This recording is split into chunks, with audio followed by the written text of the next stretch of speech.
வணக்கம், you are watching Rakesh Udan with me Rakesh Raghunathan. இன்னைக்கு பார்க்க போறது வந்து ஒரு ரொம்ப ஸ்பெஷல், ஒரு பர்சனல் ஃபேவரட் அப்படின்னு சொல்லலாம். எல்லா ரெசிபியுமே ஸ்பெஷல் தான், பட் இது வந்து it's a personal favorite.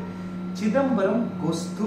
This is a பிரசாதம் இந்த சிதம்பரம் நடராஜர் கோவில். ரொம்ப ஒரு பியூட்டிஃபுல் டெம்பிள். இதோட பிரசாதமும் அமக்கலமா இருக்கும். கோத்சு கிடையாது, கோஸ்து. இதுக்கு தேவையான பொருட்கள் என்னன்னு பாத்தீங்கன்னா, ஒரு 6 to 7 கத்திரிக்காய், அந்த பர்பிள் கலர் கத்திரிக்காய் வந்து நல்ல எண்ணெயில கட் பண்ணிட்டு நல்ல எண்ணெயில வதக்கி வச்சிருக்கேன். ரொம்ப எண்ணெய் போடல.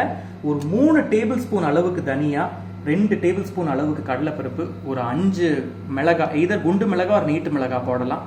ஒரு மீடியம் சைஸ் அளவு புளி, அதை வந்து 250 ml 250 ml தண்ணியில கரைச்சி வச்சிருக்கேன். கடுகு, உளுத்தம்பருப்பு, கொஞ்சம் வெல்லம் ஃப்ளேவர் பேலன்ஸ் பண்றதுக்கு, கருவேப்பிலை, இவ்வளவுதான். ஸோ இங்க வந்து நல்லெண்ணெய் வச்சிருக்கேன். இதுக்கு மெயினா வந்து அந்த கொஸ்து பொடி.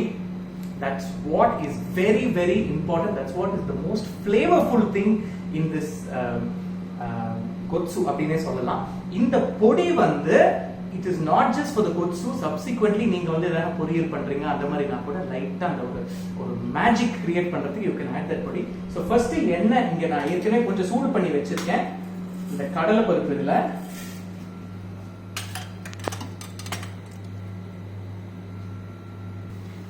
கடலை பருப்பு வந்து கொஞ்சம் நல்ல அந்த ஒரு லைட்டா ஒரு கோல்டன் பிரவுன் ஆற டைம்ல இந்த தனியா, நான் சொன்ன மாதிரி 2 டேபிள் ஸ்பூன் வந்து கடலைப்பருப்பு, 3 டேபிள் ஸ்பூன் அளவுக்கு வந்து தனியா, அண்ட் இந்த காஞ்ச மிளகாய். இந்த அளவு நான் சொல்றது வந்து இட் இஸ் ஃபார் இந்த 6 to 7 மீடியம் சைஸ் கத்திரிக்காய்க்கு தான்.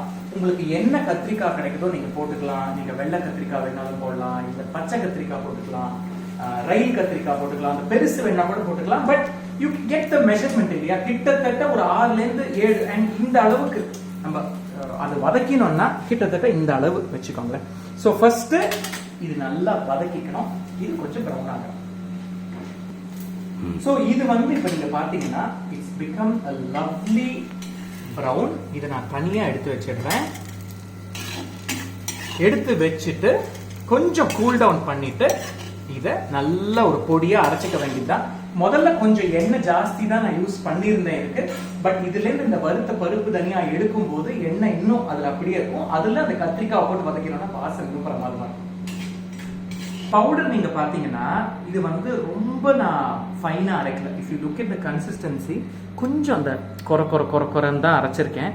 இதோட அழகே என்னன்னு பாத்தீங்கன்னா, அந்த தனியா கொஞ்சம் அந்த 1-2 பீஸா இருக்கும் போது அதோட டேஸ்ட் வந்து ரொம்ப நல்லா இருக்கும். அண்ட் அந்த பருப்பு, கடலை பருப்பும் இருக்கிறதுனால அந்த ஒரு கிரன்ச் ஒன்று இருக்கும். இது ஃப்ரெஷ்ஷா பண்ணிருக்கோம். பண்ணி வச்சு நம்ம கொஞ்ச நாள் கழிச்சு யூஸ் பண்ணா அது இருக்காது. அன்னைக்கு பண்ணிக்கிட்டோம்னா always better. But this is great for 2v5 இது மேல. ஸோ இப்போ எண்ணெய் வந்து நல்லாவே சூடா இருக்கு. இதுல about half a teaspoon of கடுகு, உளுத்த பருப்பு, பெருங்காயம், கொஞ்சம் தாராளமாவே போட்டுக்கலாம் பெருங்காயம். அண்ட் இது நீங்க பாத்தீங்கன்னா ரொம்ப மசிக்கல. நான் சில பேர் என்ன பண்ணுவாங்க, மிக்சியில வந்து போட்டு நல்லா அடிச்சுடுவாங்க. அந்த மாதிரி பண்ணக்கூடாது. give this a good mix. அப்படியே இருக்கு பாருங்க. இன்னும் கூட you can see the piece. அதாவது ஒரு கத்திரிக்காவை வந்து குவார்டரா கட் பண்ணிட்டு அதை அப்படியே வதக்கி வச்சிருக்கேன். வதக்கும் போது I have not added salt. So அதுக்கும் ஏற்ற மாதிரி சால்ட் போடுறேன். இதுல இப்போ இந்த ஸ்டேஜ்ல கொஞ்சம் இப்ப வதங்கிருக்கு பாருங்க. இதுல I'm going to be adding அந்த புளித்தண்ணி.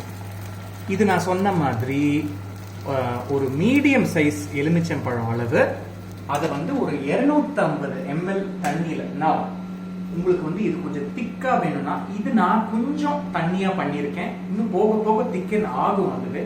பட் உங்களுக்கு இன்னும் கூட கொஞ்சம் திக்கா நல்ல தொக்கு பதத்துக்கு வரணும்னா யூ கேன் ஆட் அதே அளவுக்கு அந்த புளி, பட் 125 ml தண்ணி அதுல போட்டுட்டு நல்லா யூ கேன் எக்ஸ்ட்ராக்ட்.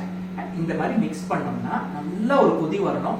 இதுக்கு ரொம்ப அந்த பச்சை புளி வந்து கொதிக்கணும்ன்றது அவசியம் இல்லை. ஏன்னா எப்படி இருந்தாலும் நம்ம அந்த பொடி போடுறதுனால அந்த புளியோட வாசனை கொஞ்சம் அடங்கும். இது இப்ப கொஞ்சம் நல்லா கொதிக்கட்டும். The beauty about this பிரசாதம் என்னன்னா, சிதம்பரம் கோவில் நம்ம எடுத்துட்டோம்னா ஒரு hour அங்க அந்த பெல் அடிக்கும். இந்த காம்பினேஷன் என்னன்னு பாத்தீங்கன்னா அந்த கோவில்ல வந்து இந்த சிதம்பரம் கொஸ்து அண்ட் சம்பா சாதம் அப்படின்னு பண்ணுவாங்க. சம்பா சாதம்ன்றது என்னன்னா சாதம் நல்லா வடிச்சிட்டு அதுல வந்து இப்போ ஒரு ஆழாக்கு சாதம் அப்படின்னு வச்சுக்கோங்களேன். அதுல வந்து கிட்டத்தட்ட ஒரு 3 டேபிள் ஸ்பூன் அளவுக்கு ஜீரகம், ஒரு 1.5 டேபிள் ஸ்பூன் அளவுக்கு மிளகு, இதை வந்து இதை பச்சையாவும் பொடி பண்ணலாம் இல்ல வறுத்தும் பொடி பண்ணிட்டு நல்லா நெய்யோட போட்டு மிக்ஸ் பண்ணி அப்படியே ட்ரையா பண்ணிட்டு இது வந்து அந்த திருப்பாவாடை அப்படின்வாங்க. அங்க சிவனுக்கு முன்னாடி ஒரு இலையோ இல்லை எதுலையோ போட்டுட்டு இந்த சம்பா சாதம் அதோட கூட இந்த கொஸ்து அப்படின்றது வந்து ஒரு ரொம்ப ரொம்ப ஆண்டாண்டு காலமா பண்ணிட்டு இருக்கிறது.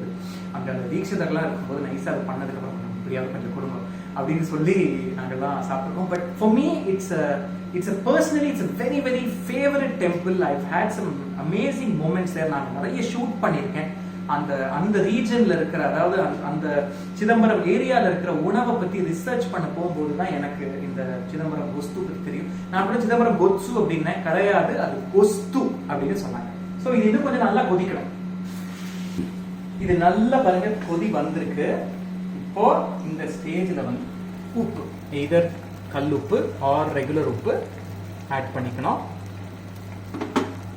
ஆட் பண்ணி give that a good mix. I wish you can just smell this. See, இது வந்து ஆக்சுவலா சொன்ன போனா இந்த கத்திரிக்காய் வந்து ரொம்ப டெண்டர். நான் இங்க யூஸ் பண்ணிருக்கிறது கொஞ்சம் ரொம்பவே மேஷ் ஆயிருக்கு. இப்படி மேஷ் ஆகணும்னு அவசியம் இல்லை. ஸோ அதுக்கேற்ற மாதிரி நீங்க பார்த்து குக் பண்ணிக்கோங்க. இப்போ உப்பு ஆட் பண்ணியாச்சு. இப்போ இந்த பொடி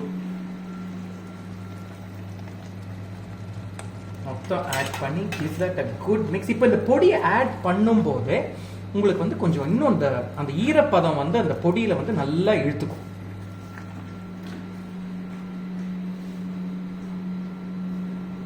ஃபைனலா வந்து இதை ஃபினிஷ் பண்றதுக்கு முன்னாடி இதுல வந்து கொஞ்சம் யூ ஹேவ் டு ஆட் வெல்லம்.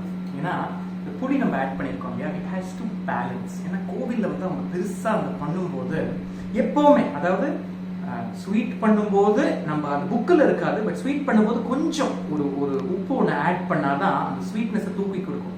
அதே மாதிரி சேவரி பண்ணும்போது கொஞ்சம் ஒரு ஸ்வீட்னஸ். இப்போ இந்த மாதிரி திஸ் கேஸ் இது புளிப்பு, இட்ஸ் சேவரி டிஷ் அப்படின்னும் போது கொஞ்சம் அந்த வெல்லம் ஆட் பண்ணா இன்னும் கொஞ்சம் தூக்கி கொடுக்கும்.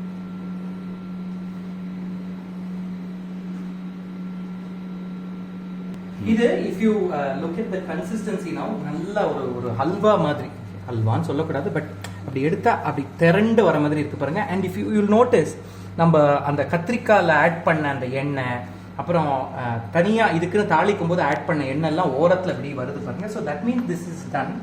ஆக்சுவலாக இன்னொன்று நான் சொல்லணும்னு நினைச்சேன். முதல்லயே நான் கருவேப்பிலை தாளிக்கும் போது போட்டிருக்கணும், but I forgot, I apologize. So கருவேப்பிலை just now I am adding கொஞ்சம் வாசனைக்கு ஆட் பண்ணிட்டு இந்த வெல்லம்.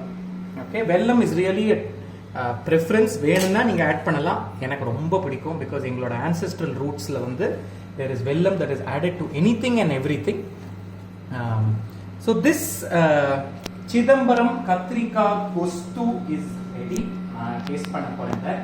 இதை வந்து நீங்க எதோட சாப்பிடலாம்னா நல்ல வெண்பொங்கல் இல்ல சம்பா சாதம் இல்ல ஒரு ஃபேண்டாஸ்டிக்கான சாஃப்டா ஃப்ளஃபி ஊத்தப்பம் இல்ல கல் தோசை இல்ல நல்ல இளம் தோசை அதோட சாப்பிட்டீங்கன்னா பிரமாதமா இருக்கும்.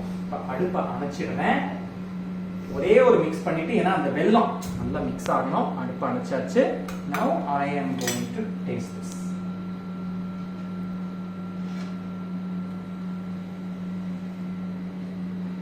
உங்களுக்கு கொஞ்சம் எனக்கு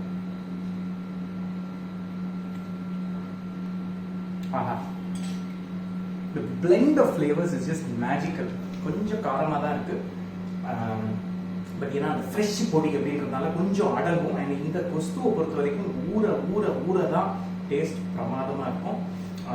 நல்லா அந்த புளியோட அந்த புளிப்பும் இருக்கு, கூடவே the balancing வெல்லம் is also there. So go ahead, try this recipe.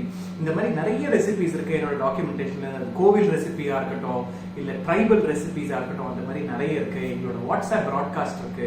So join the broadcast, get on to our Facebook page, Instagram, YouTube of course பார்த்துட்டே இருக்கீங்க. Cheers, have a lovely